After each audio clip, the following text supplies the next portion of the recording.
च सौगेशं परमं हवै मंगलम, परमं हवै मंगलम।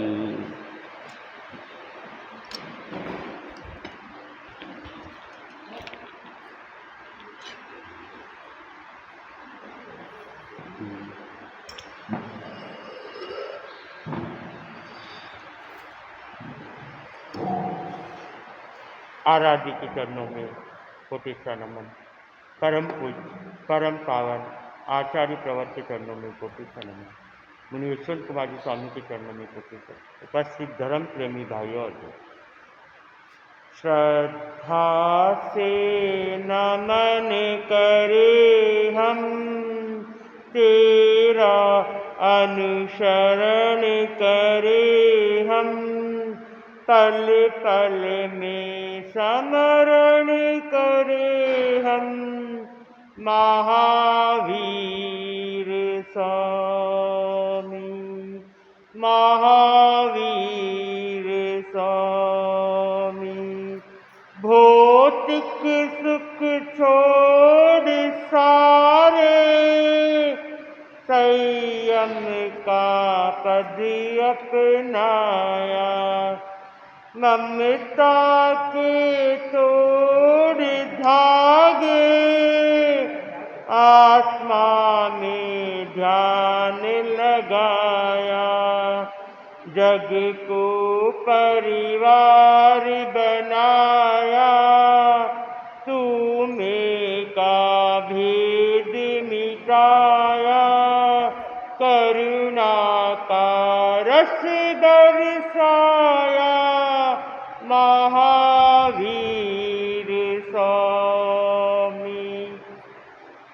भीषण उपसर्ग तुमने समता से सहन किए थे, तप की पावक बंधन में कर्मों का दहन किए थे। गुण की गंगा में नहाए, कल्प सब दूर हटाए।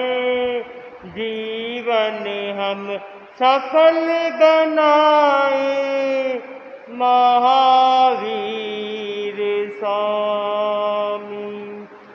समता सद्भावना का तुमने संदेश दिया था, हिंसा के बीज मिटाओ तुमने उपदेश दिया था। सोया संसार जगाया, मन का भ्रम जल को मिटाया।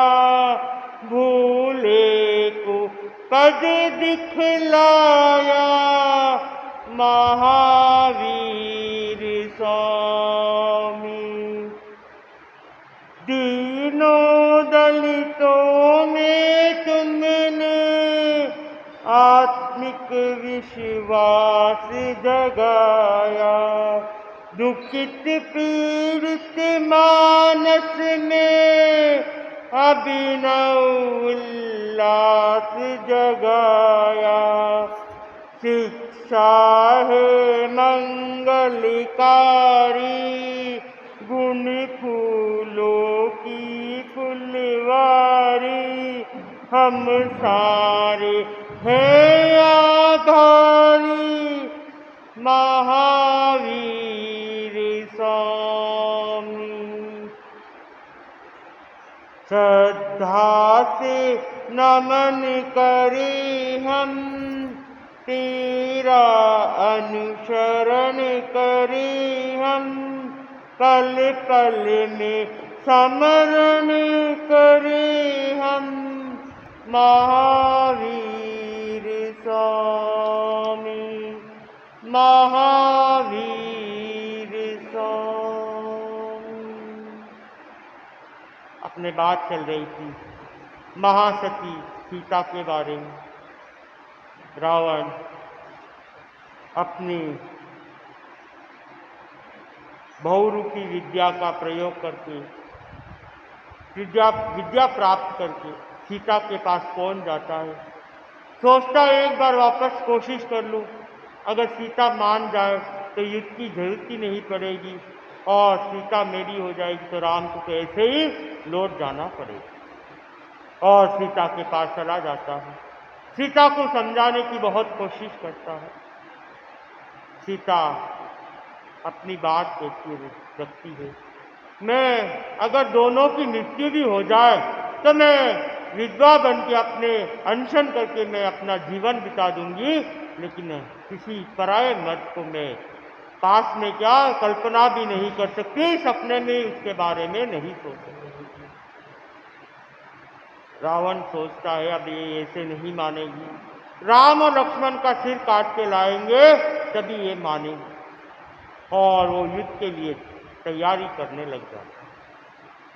मंदोदरी उसे समझाने की बहुत कोशिश करती है, एक बार मेरी बात सुन लो, आप वापस सीता को लौटा दो और ये युद्ध यही खत्म कर दो।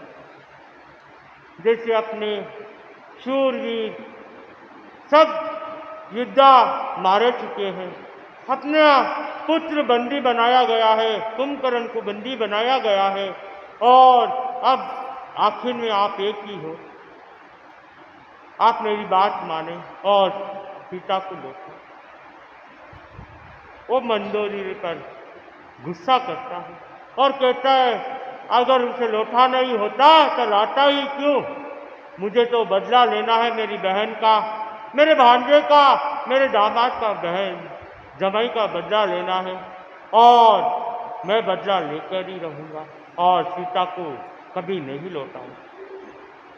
अब वो युद्ध के मैदान में चला जाता है। जैसे ही दोनों के बीच युद्ध शुरू हो जाता है,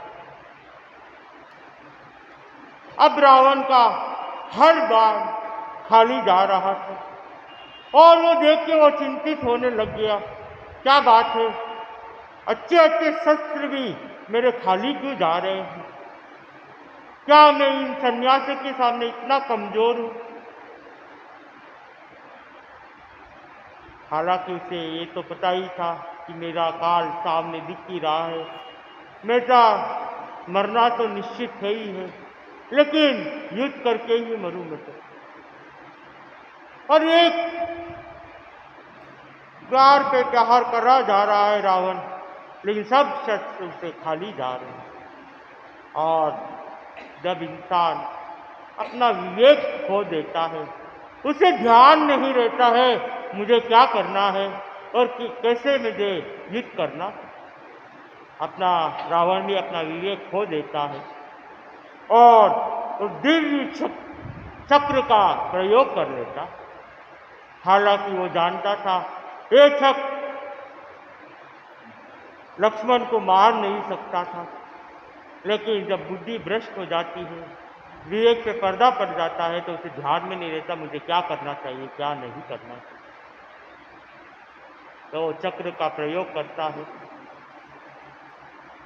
एक बार तो जैसे ही चक्र वहां से रवाना होता है, सबकी सांसें रुक जाती है और सबको एकदम से डर लगने लग जाता है कि कभी ये चक्र राम लक्ष्मण को मार के चला जाएगा।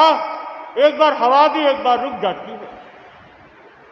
जैसे ही वो चक्र लक्ष्मण के पास आता है, प्रदक्षिणा देके वापस लौट जाता।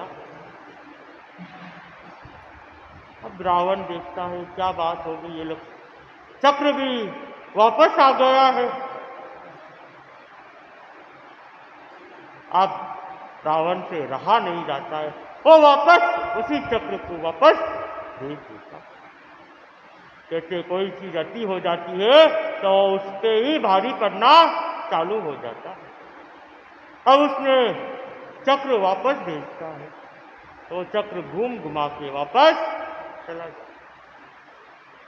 अब तीसरी बार वापस उस चक्र का प्रयोग करता है और वो वापस प्रदक्षिणा देके रावण का ही गर्दन काट के रख देता।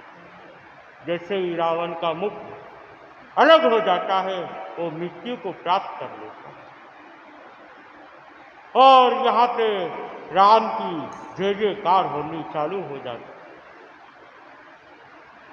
विभीषण एक तरफ दुख का माहौल उसके लिए, भाई मारा गया, और दूसरी तरफ खुशी कि न्याय सत्य की जीत हो गई है, और एक तरफ अपना भाई मारा गया, अपना दुख प्रकट करता है। राम विभीषण को समझाता है कि हमने चाहते नहीं थे कि ये युद्ध हो, और मैं किसी लंका को जीतने नहीं आया हूँ, और मैं तो सिर्फ सीता को लेने आया हूँ। मुझे लंका से कोई लेना देना नहीं, मुझे तो सिर्फ सीता से मतलब है, मैं तो सीता को लेने आया हूँ। लेकिन विभीषण कहता है आपने इस राज्य को जीता है, रावण को मार के लंका पे जीत की है, तो आप अब लंकेश बनो और लंका पे राज करो। इधर सीता को खबर मिलती है कि रावण की हत्या हो गई है, और कुछ ही समय में राम आपके पास आने वाले, आपको बंधन मुक्त करने वाले।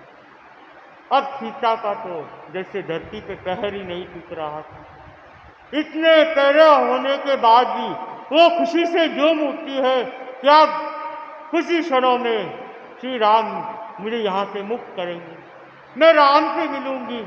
श्री जटा को कहती है मैं अभी कुछ ही क्षणों में राम से मिलने वाली हूँ, और राम मुझे जल्दी से जल्दी यहाँ से मुक्त करने वाले। जैसे सीता के 16 श्रृंगार किया हो, इतना सुख रूप निकल जाता है, और शरीर में ताकत आ जाती है, जो उसने लगभग 6 महीने से ना तो अन्न जल का ऐसे ज़्यादा प्रयोग नहीं किया था। इतने शरीर कमजोर हो चुका था, लेकिन खुशी के मारे उसके अंग अंग निकलने लग जाता। और इधर राम लक्ष्मण हनुमान सुग्रीव विभीषण लंका में प्रवेश करते हैं।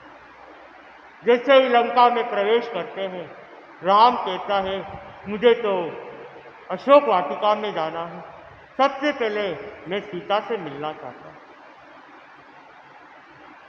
और वो अशोक वाटिका की तरफ मुड़ जाते हैं सब।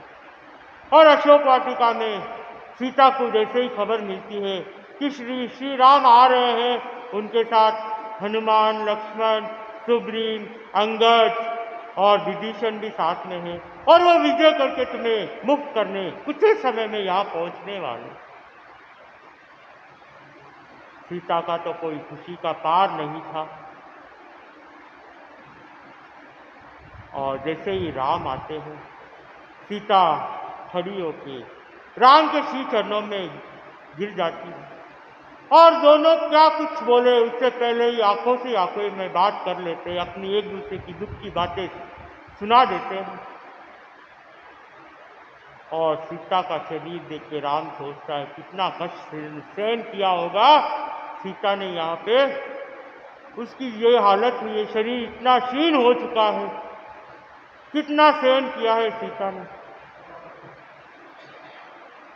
और सीता और राम के बीच जैसे आंखों में बात हो रही थी, लक्ष्मण रह नहीं पाता है, और वो भी भाभी भाभी करके सीता के चरणों में झुक जाता है।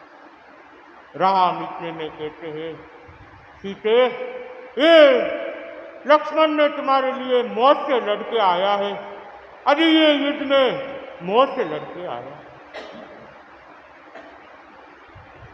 तो लक्ष्मण कहता है, इतने में बीच में बात काटते हुए लक्ष्मण कहता है मैं तो कुछ नहीं किया है, भैया ने तो एक एक दिन मौत से लड़ी है, बहुत मुश्किल से भैया ने दिन निकाले हैं, वो तो आप ही समझ सकती हो भाभी, मैं क्या बताऊं आप।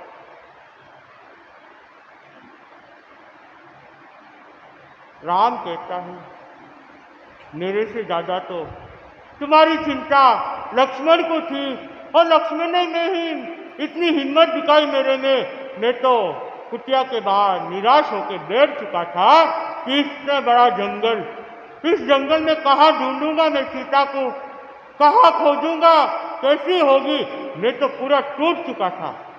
लेकिन इस लक्ष्मण ने ही मेरे रोम रोम में एक आत्मविश्वास जगाया, और लक्ष्मण के इस साहस ने, इस आत्मविश्वास ने मुझे यहाँ तक लेके आया। नहीं तो मैं तो पूरा टूट चुका। लक्ष्मण बीच में ही बात काटते हुए कहता है, भैया ये तो मेरा फर्ज था, भाभी तो मेरी माँ समान है और माँ का रक्षा करना मेरा कर्तव्य है।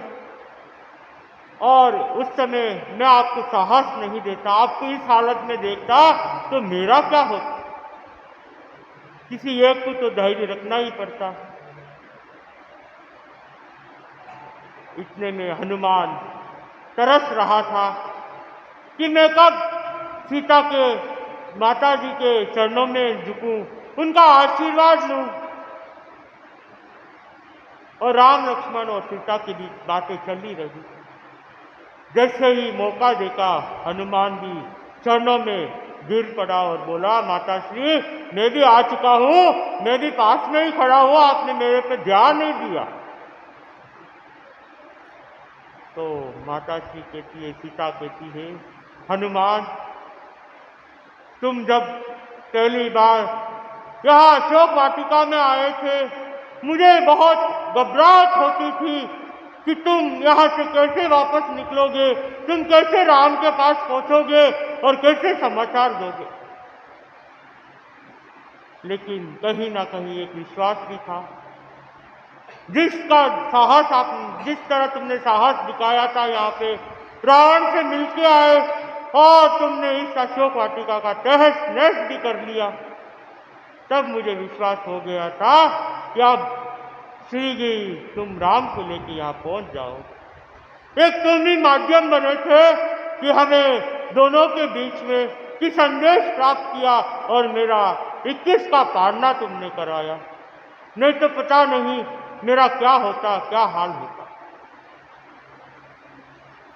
सीता इतनी बात कहती हुई रावण हनुमान कहता है, माता श्री मेरे साथ सुग्रीव, अंगद और विभीषण भी साथ में, उनका परिचय हनुमान ने पहले ही दे चुके थे।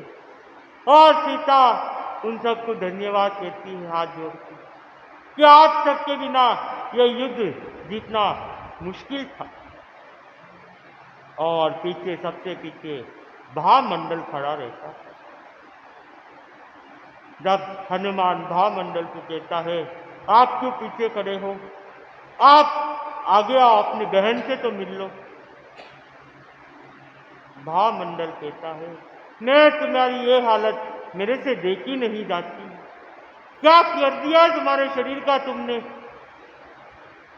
कितना क्षीण हो गया तुम्हारा शरीर। सीता कहती है, भैया आपने राम का साथ देके आज मुझे बहुत गर्व हो रहा है कि मेरे पियर वाले भी पूरा का पूरा साथ दे रहे हैं। इतनी बात सुनने के बाद वापस सीता राम के पास पहुंच जाती और राम सबको आदेश देता है महल के अंदर जाने का, और राम भी सीता को लेकर महल में चले जाते। महल में जाते ही मंदोदरी भी सीता का स्वागत करती है। मंदोदरी कहती है, मैं यहाँ की पटरानी थी और मैंने रावण को बहुत समझाने की कोशिश भी की थी, लेकिन रावण अंत तक नहीं माने।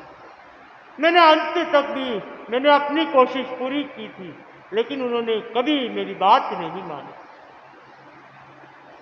सीता मंदोदरी के बारे में राम को कहती है, जब पहली बार मंदोदरी मेरे पास आई थी, उसने कहा था तुम रावण को अपना लो, मैं तुम्हारी दासी बन जाऊंगी।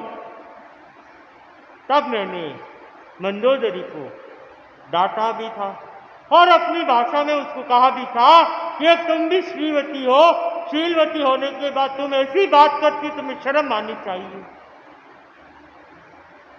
इतने में वापस सीता कहती है कि मंदोदरी ने इसके बाद कहा मेरे को कि मैं तो सिर्फ तुम्हारी मन को पढ़ने आई थी कि तुम्हारे मन में क्या है, कहीं तुम्हारे मन में रावण के लिए कोई जगह तो नहीं है। मैं तो ये देखने आई थी, नहीं तो ना तो मैं तो तुम्हें उनके लिए पूछने आई थी, ना तो ये तो एक ऐसे ही मैं कपड़े और गहने लेके आई थी कि तुम्हारे मन की बात जानना चाहती थी। जब से मैंने तुम्हारी मन की बात जानी है, तब से मैंने तुम्हारा ही साथ दिया है, हमेशा तुम्हारे लिए मैं खड़ी रहती। अब राम मंदोदरी को कहता है, अब इस दुनिया में तुम्हारे पतिदेव तो नहीं रहे, इसमें हमारी कोई गलती नहीं थी। अगर वो सीता को मुक्त कर देते तो हम भी ये युद्ध शायद नहीं करते, लेकिन जो नियति को मंजूर था वो ही नहीं टाल सकता। अब मंदोदरी कहती है, सीता को हम कक्ष में लेके जाते हैं, उसे 16 श्रृंगार करके आपके कक्ष में भेज देते। और मंदोदरी सीता को लेके अपने कक्ष में चली जाती है और राम अपने कक्ष में चला जाता है। और जैसे ही राम अपने कक्ष में चला जाता है, वो अब चिंतन करता है, इस लंका को एक अच्छी लंका बनानी है, एक सत्य नीतिवाद और एक अच्छा लंका बनाने की कोशिश करनी चाहिए। और वहां पे सीता को तैयार करके राम के कक्ष में भेज दिया जाता है। और अब राम अब लंका को सुधारने की चिंतन मंथन करते रहता है। उसके दिमाग में, राम के दिमाग में एक ही था कि अब मैं कैसे भी करके और इस लंका को सुधारूंगा और लंका को एक अच्छा राज्य बनाऊंगा। इस बातों को सोचते हुए वो सीता के ऊपर ध्यान ही नहीं जाती है। और जैसे ही दासी आवाज देती है राम को कि सीता कमरे में प्रवेश कर चुकी है, और उसका ध्यान टूटता है और सीता को निहारने लग जाता है। और यहाँ पे लक्ष्मण, विभीषण, सुग्रीव, हनुमान अब सब चिंतन करते हैं कि अब हमें आगे क्या करना है और आगे कैसे आगे बढ़ना। हनुमान, लक्ष्मण कहता है, सुबह सबसे पहले भैया से बात करेंगे, फिर हम आगे की चिंतन करेंगे, आगे क्या करना है। अब हम आगे कल सुनेंगे आगे क्या होता है, क्या चिंतन करते हैं और आगे कहाँ जाने का सोच रहे हैं वो लोग। इसी के साथ ओम नमः।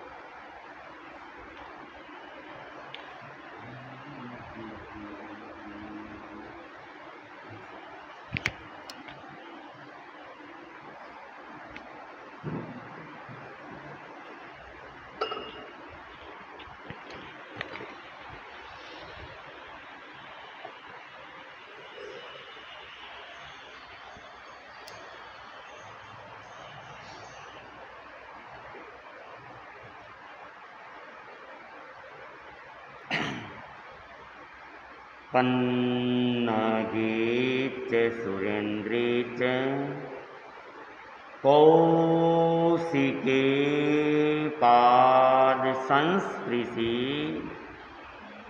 निर्विशेष मनस्काय श्री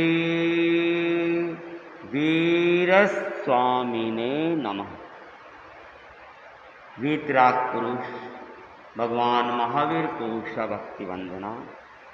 वीतरागता के महान साधक, महातपस्वी, युग प्रधान आचार्य श्री महाश्रमण जी को सभक्ति वंदना।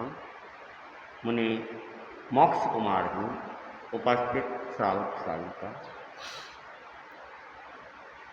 परम प्रभु ने नित समरिये परम प्रभु नित समरिये निर्लेप पदम जिसा प्रभु प्रभु पदम पिछाण प्रभु पदम पिछाण संयम ले दो तिन सने पाया चौथो नान परम प्रभु नित समरिये ज्ञान सुकल प्रभु ध्यान पाया केवल सोय पाया केवल सोय दीन दयाल तणी दशा तेणी नावे कोय पदम प्रभु नित समरिये समदम उपसम रस भरी प्रभु आपरिवाण प्रभु आपरिवाण त्रिभुवन तिलक तुहि सही तुहि जनक समान पदम प्रभु नित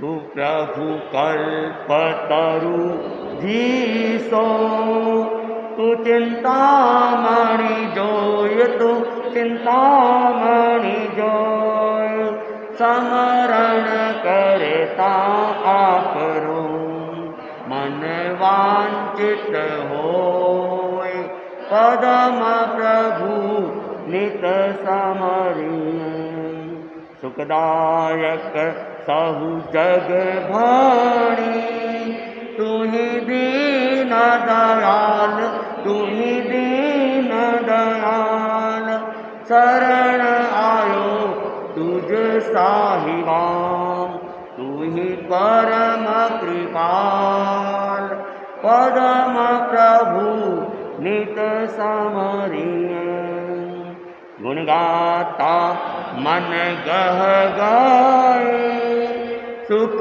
संपत्ति जान सुख संपत्ति जान विघ्न मिटे समरण किया पामे परम कल्याण पदम प्रभु नित समरिये उगणी सेन भाद्रवे सुधि बारस देख सुधि बारस देख पदम प्रभु रट्या लाडनु वो हरस विशेष पदम प्रभु नित समरिये पदम प्रभु नित समरिये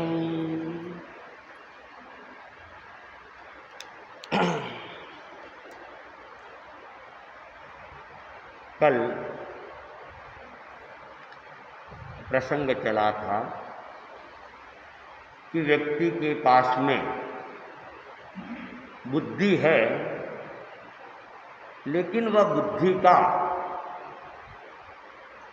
सही ढंग से उपयोग नहीं करता है, खुद अपना विवेक का परिचय वह नहीं देता है और सुनी सुनाई बातों के ऊपर वह आगे बढ़ जाता है और परिणाम स्वरूप हास्य का पात्र भी वह बन जाता है। और भारत के अंदर प्राय अफवाहों का वातावरण चलता रहता है। कोई न कोई अफवाह आ जाती है और आदमी बिना सोचे समझे उन अफवाहों में खुद बह जाता है और दूसरों को भी बहा देता है। पुराने समय के अंदर अनेक पर्चे छपते थे और घटनाएं सच्ची है या नहीं है। कहा जाता है भक्त भगवान को पूजा देता है, अगर भक्त नहीं हो तो भगवान की भी पूजा नहीं होती। और आज देश के अंदर अनेक अनेक नए नए देवी देवता उत्पन्न हो रहे हैं और उनकी पूजाएं हो रही। जो कुछ समय पहले किसी की जानकारी में ही नहीं थे, लेकिन अब उनके बड़े बड़े तीर्थ स्थान, कारण कि जो भक्त होते हैं वे भगवान की महिमा गा गा गा कर उनकी पूजा करवा देते हैं। बहुत सी जगह हमने देखा कि एक समय जंगल था, लेकिन अब वहाँ तीर्थ स्थान बन गया। एक छोटा सा मंदिर था और वहाँ अब तो बड़ी बड़ी धर्मशालाएं भी बन गई, मेले भी लगने चालू हो गए। जसौल को भी देख सकते हैं, कहाँ रानी भटियानी जी का एक छोटा सा मंदिर था और आज वही मंदिर एक तीर्थ भूमि के रूप में और विशाल, जिस मंदिर को जाने के अंदर मुख्य गेट से मंदिर तक पहुंचने में 1-1.5 मिनट भी मुश्किल से लगता था, आज इतना लंबा घुमावदार रास्ता बना दिया कि 4, 5, 10 मिनट लग जाते हैं। और अनेक अनेक धर्मशालाएं भी खुल गई और दुकानों की भी कोई सीमाएं नहीं रही। मैंने दीक्षा लेते ही बोरावड़ के अंदर चातुर्मास किए, 2 चाकरी लगातार वहाँ पे हमने की और पंचमी समिति के लिए बाहर जंगल में जाते थे। 1-1.5 किलोमीटर गणेश डूंगरी के नाम से वो स्थान जाना जाता था। एक छोटा सा मंदिर था और कोई वहाँ पे आवागमन नहीं था, लेकिन पुनः 7 वर्षों के बाद में वहाँ जाता हूँ तो वो छोटा सा मंदिर विशाल मंदिर बना और अनेक अनेक लोग प्रतिदिन वहाँ दर्शनों के लिए जाने लगे और बुधवार को तो वहाँ भीड़ सी जमा हो जाती है। भजन कीर्तन जो कभी कुछ भी नहीं होते थे और धीरे धीरे अब तो धर्मशालाएं भी आसपास में बन गई और साल में एक दिन आता है, बड़ा सा मेला वहाँ पे भर जाता है। चूरू के अंदर कोठारी परिवार, अपना ही परिवार और कोई घर के देवी देवता थे, बाबोसा महाराज के नाम से वे घर में पूजे जाते थे, लेकिन उन लोगों ने उनके चमत्कार की महिमाएं फैलानी चालू कर दी, घटनाएं फैलानी चालू कर दी, कुछ पैम्पलेट भी छपवा दिए होंगे और लोगों को लगा रही इतने चमत्कारी है, इतने चमत्कारी है, हम भी जाए, हम भी जाए, हम भी जाए। और आजकल तो उन्हें देवाधिदेव बाबोसा महाराज के नाम से पूजते हैं और अनेक अनेक जगह उनके मंदिर भी बनने लग गए। दिल्ली के अंदर भी उनके मंदिर बनाए गए और खूब दान दक्षिणाएं भी, मतलब ये बिजनेस का भी एक ट्रेंड बनता है। भगवान को पूजाओ, खूब दान, और वह सारा उनका अपना व्यक्तिगत है, मंदिर भी व्यक्तिगत है। तो साल में लाखों नहीं करोड़ों करोड़ों रुपए चढ़ावे के नाम पे आ जाते हैं और जो उनके परिवार के सदस्य पुजारी के रूप में वगैरह या है वे उनकी भी महिमा साथ साथ में गाई जाती है। अपने भी धर्म संघ के अनेक अनेक साधु साधिया है जो धर्म संघ से अलग हो गए और न जाने कितने कितने मंदिर बना दिए और मां पद्मावती के नाम से वे भी पूरी की पूरी अच्छी सी कमाई कर लेते हैं चमत्कार के नाम पर। और कहीं कहीं तो ये भी सुना तो नहीं सुना है कि अलग अलग भगवान पार्श्वनाथ के रूप बना दिए। ऐसे प्राचीन 108 पार्श्वनाथ के नाम से तो प्रख्यात थे, लेकिन वर्तमान में आधुनिक 108 पार्श्वनाथ भी बना दिए गए और भगवान को भी एक तरह से ये कहे कि अवैध कार्यों के अंदर सम्मिलित करने लग गए और भगवान के अलग अलग नाम की मूर्तियां। और बड़ा आश्चर्य होता है कि कैसे कैसे नामों से भगवान को पूजने के लिए लोगों को प्रेरित किया जा रहा है। धन देने वाले पार्श्वनाथ, प्रेम में सफल बनाने वाले पार्श्वनाथ, विवाह करवाने वाले पार्श्वनाथ, ऐसी 108 मूर्तियां तैयार करवा दी गई।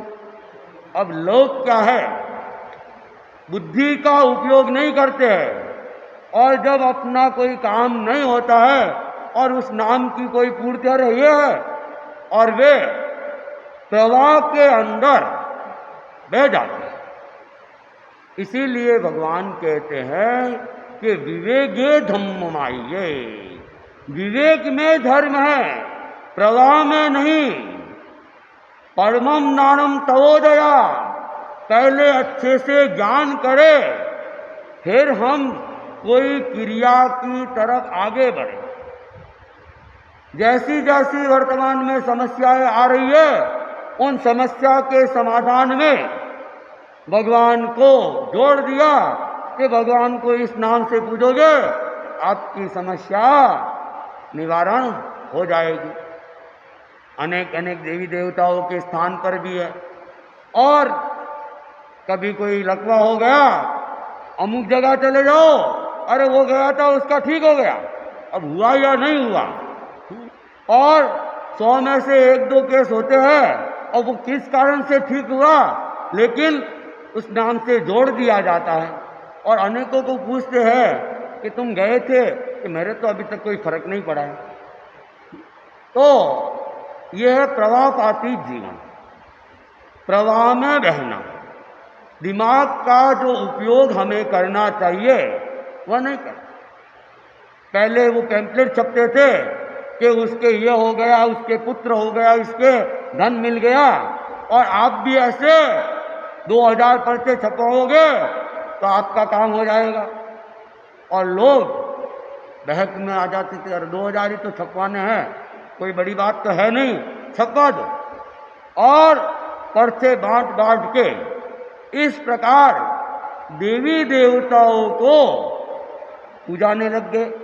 और उन देवी देवताओं के जो छोटे से मंदिर है वो मंदिर तीर्थ भूमियों में भी, मैं ये नहीं कहता हूँ, मैं किसी देवी देवताओं की आशातना नहीं करता हूँ, क्योंकि हमें तो रोज प्रतिक्रमण में बोलना भी पड़ता है, देवानम आसानाय देवीनम आसानाय। तो आसातना हम देवी देवताओं की नहीं कर रहे, लेकिन लोग अपने स्वार्थ के वशीभूत होकर देवी देवताओं के नाम से अपना घर भी चला लेते। चमत्कार हो सकते हैं लेकिन कभी कभी और कहीं कहीं, लेकिन नहीं भी होते हैं। वहाँ चमत्कार के नाम से लोगों को नमस्कार करवा दिए जाते हैं। पुराने समय में वो पैम्पलेट छपते थे, आजकल हम सुनते हैं अनेक अनेक व्हाट्सएप के ऊपर मैसेज फॉरवर्ड होते हैं और उनको कहा जाता है आप भी इसको इतने ग्रुपों के अंडरस्टैंड करो, आपका काम हो जाएगा। और अनेक लोग होते हैं, अपने को क्या लगता है ग्रुप में सेंड ही तो करना है, पैसे तो लगते नहीं है, कर लो सेंड। अब सेंड करने वाले सेंड तो करते हैं, लेकिन उसका उनको कोई परिणाम मिला इस और कभी सोचने का भी प्रयास नहीं करते हैं कि उन लोगों का काम हुआ है या उनको ये हुआ है तो हमारा कुछ हुआ कि नहीं हुआ, इस तरफ ध्यान भी नहीं देते हैं। और जो भी ऐसे मैसेज आते हैं फॉरवर्ड करते रहते हैं। तो ये फॉरवर्ड करना भी, ये भी क्या करना चाहिए या नहीं करना चाहिए? अगर कोई सही चीज की आपको जानकारी नहीं है या आपके साथ में घटित नहीं हुई है और आप उसको फॉरवर्ड करके गलत मार्ग के ऊपर लोगों को जाने के लिए प्रेरित करवाते हो, तो ये भी एक तरह से अनुमोदना है।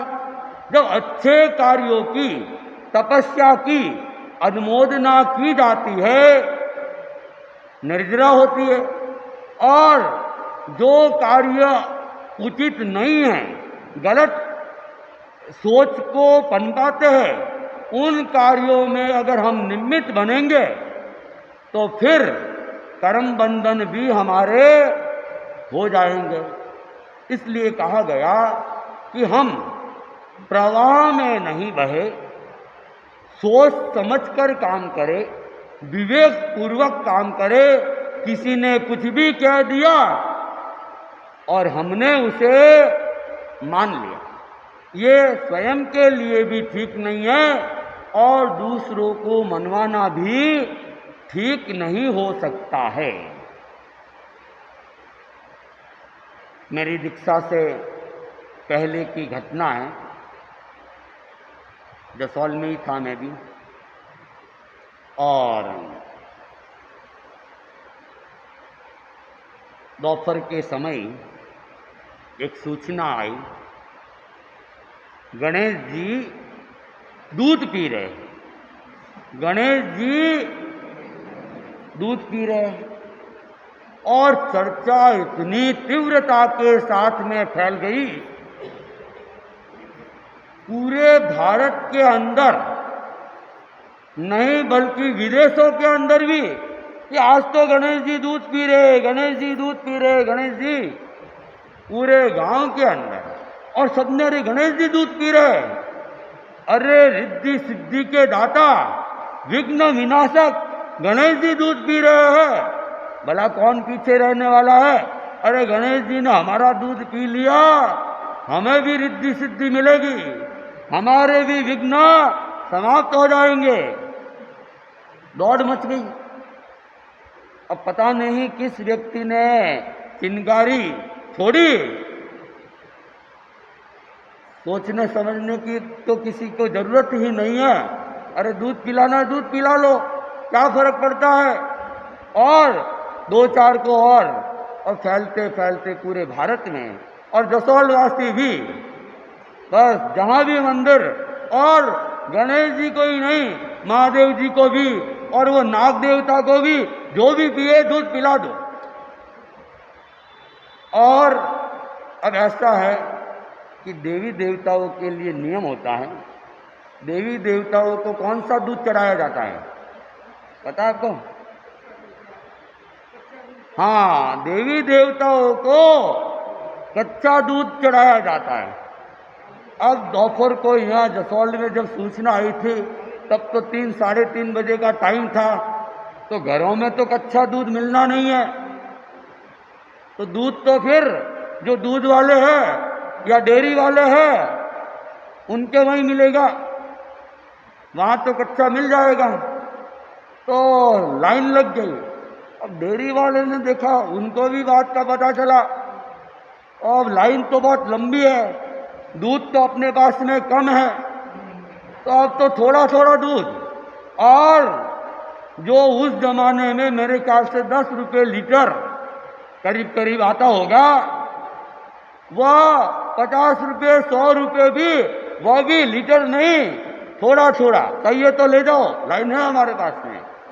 अब अर्थशास्त्र का नियम है कि जब माल कम है और मांग ज़्यादा है तो मूल्य अपने आप बढ़ जाता है। अर्थशास्त्र में पढ़ाया जाता है। तो डेयरी वाले भले ही पढ़ा लिखा हो या नहीं हो, लेकिन वो देख रहा है लाइन बहुत लंबी है, अपने पास खपत तो इतनी है ही नहीं, कहाँ से पूर्ति करेंगे, बस भाव बढ़ाते जाओ, आज तो जितना लाभ ले सकते हैं ले लो। तो उन लोगों के तो अच्छी सी कमाई हो गई और किसी के कोई फायदा हुआ नहीं हुआ। और सब इधर भी मंदिरों में भी लाइन, मैं पहले मैं पहले मैं पहले। अब पता नहीं उस दिन गणेश जी का पेट कितना मोटा हो गया था, पूरे देश में विदेशों में सब गणेश जी को दूध पिला रहे हैं, हाँ?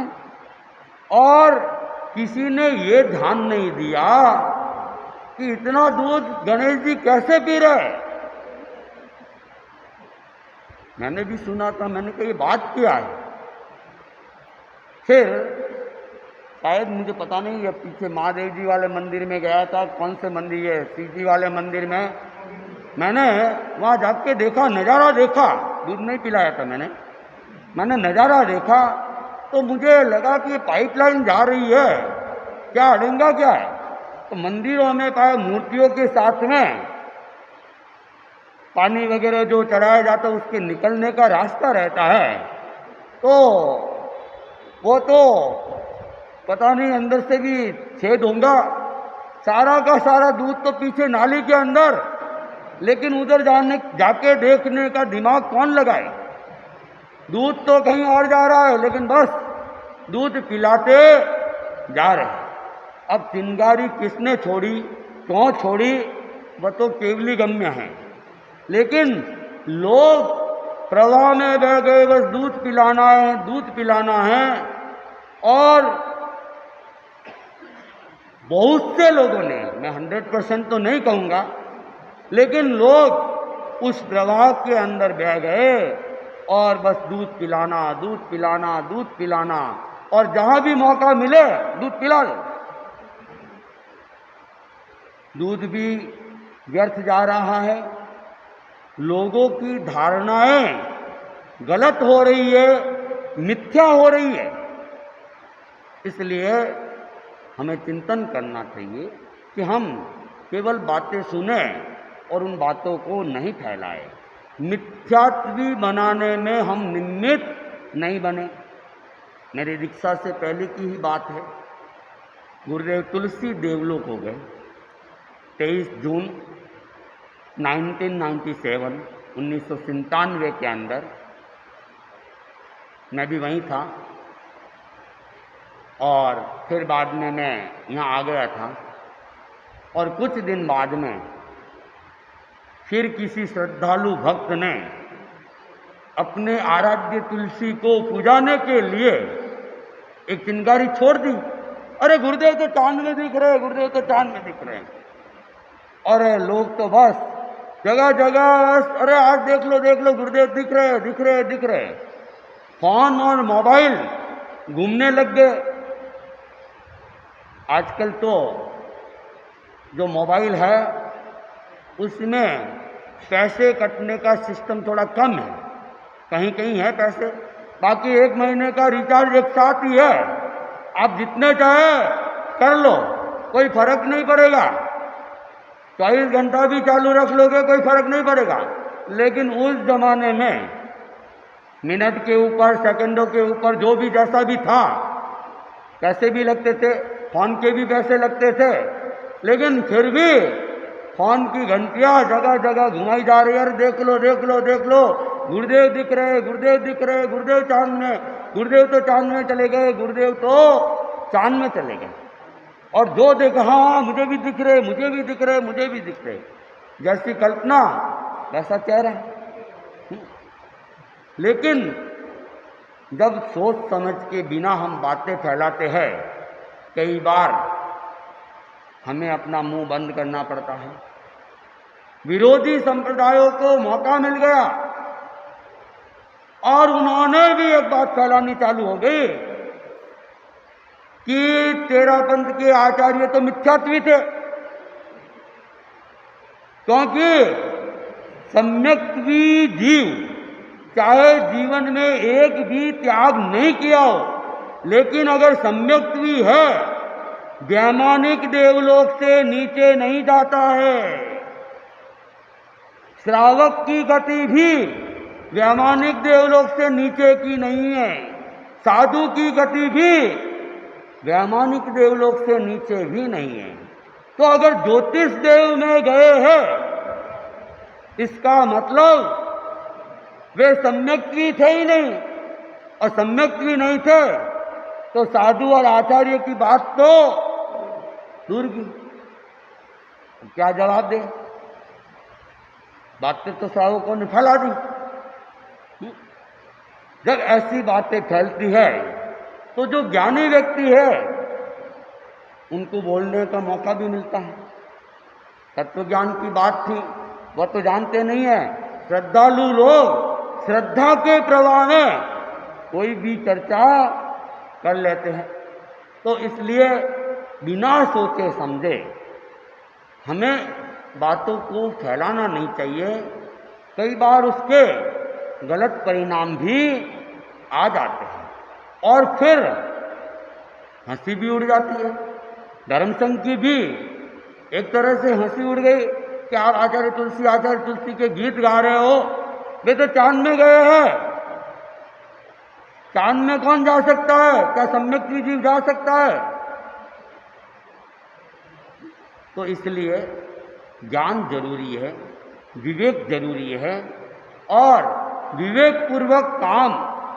इसीलिए भगवान महावीर का सूत्र तो बड़ा छोटा ही है कि विवेके धम्ममाई है, लेकिन ये छोटा सा सूत्र भी बहुत उपयोगी है और मनुष्य जीवन को सार्थक करने में इस छोटे से सूत्र का बहुत बड़ा योगदान है।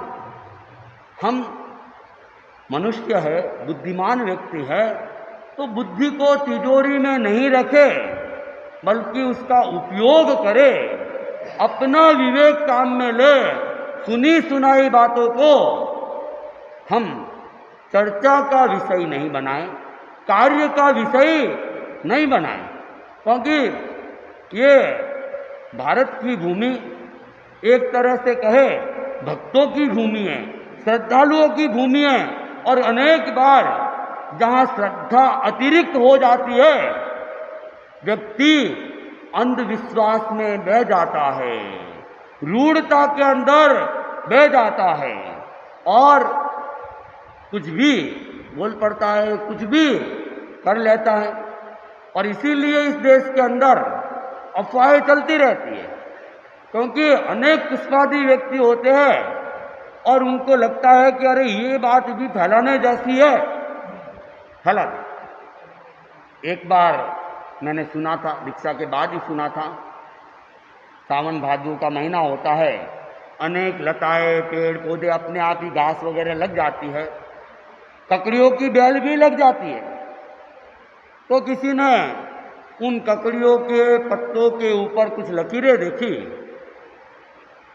उसको ही विषय बना दिया और कहा कि ककड़ियों के पत्तों के ऊपर तो सांप के लकीरें हैं, सांप की लकीरें हैं।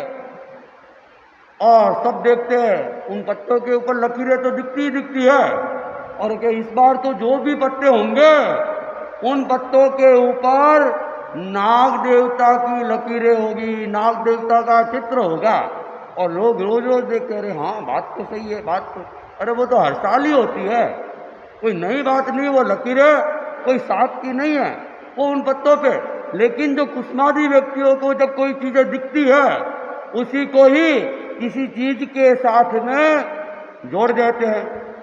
एक बार एक अफवाह आ गई कि सुबह सुबह सूर्योदय से पहले पहले घर के बाहर एक मेहंदी का और एक गोबर का 2 पंजे बाहर लगा दे, नहीं तो घर में पूतनी यहाँ आई कि नहीं आई मुझे पता नहीं, लेकिन मेवाड़ में था, आए थे, मेवाड़ में था।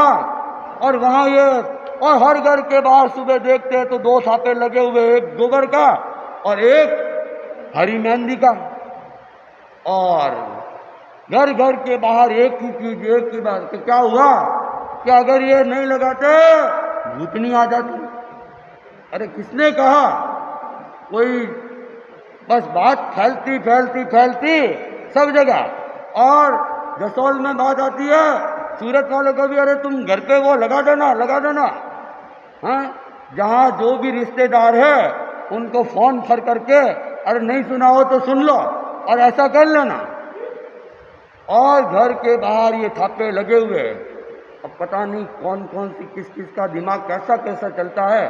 और लोग, दिमाग तो चलाना वाला चलाता है, लेकिन लोग प्रवाह में गए। तो ये धर्म नहीं है। अंध रूढ़ियों में बह जाना, अपने विवेक का प्रयोग नहीं करना, ये धर्म नहीं है। धर्म तो विवेक के अंदर है। इसलिए हम चिंतन करें कि हमें क्या करना है और जो कहा जा रहा है वह सही है या नहीं है। निष्कर्ष के ऊपर जाकर फिर कोई कदम बढ़ाएंगे, तब तो हम विवेकी भी कहला सकते हैं, बुद्धिमान भी कहला सकते हैं, और नहीं तो विवेकहीन हो जाएंगे, मूर्ख भी कहलाएंगे और स्वयं गलत मार्ग पर बढ़ेंगे, दूसरों को गलत मार्ग पर बढ़ाने में निमित्त बनेंगे, मिथ्यात्वी बनाने में निमित्त बनेंगे। इसलिए हम ध्यान रखें कि हम केवल सुनी सुनाई बातों को ही माध्यम नहीं बनाएं, अपने दिमाग का उपयोग करें, थोड़ा चिंतन करें, विवेक करें और उसके बाद में कोई कार्य करने का प्रयास करें। ओम अरहम। आज का 1 दिवसीय त्याग मुंबई का हलवा खाने का त्याग है। और उपवास का प्रत्याख्यान करने वाले देव गुरु धर्म की साक्षियों, कल सवेरे सूर्योदय तक 3 आहार के त्याग है, रात को 4 आहार के त्याग है, कच्चे पानी के त्याग है। देव गुरु धर्म की साक्षियों, कल सवेरे सूर्योदय तक